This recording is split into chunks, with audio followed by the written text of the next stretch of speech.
کئی مہینوں سے 27ویں آئینی ترمیم کا ذکر ہو رہا ہے۔ کہا جا رہا تھا کہ بار کونسلز کے انتخابات کے بعد ترمیم لائی جائے گی۔ آئینی عدالت اور ججوں کی ٹرانسفر سے متعلق معاملات بھی اس میں شامل ہوں گے۔ حکمران اتحاد نون لیگ اور پیپلز پارٹی کے لیڈران تردید کرتے رہے۔ اگر صحافیوں کے پاس خبر تھی تو معلوم حکمران اتحادیوں کو بھی تھا۔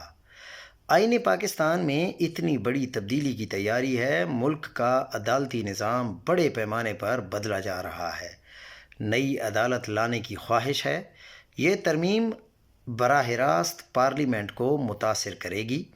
ہر قانون سازی کو نئی آئینی عدالت میں چیلنج کیا جا سکے گا۔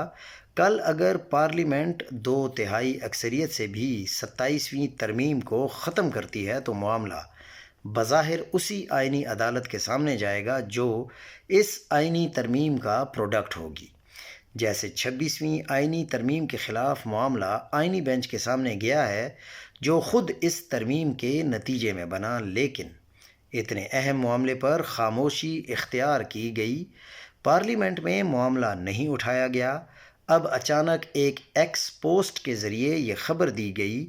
حالیہ برسوں میں حکمران اتحاد جماعتوں کا طرز عمل اور جمہوریت کی طرف رویہ دیکھا جائے تو یہ سب کچھ توقع کے عین مطابق ہے۔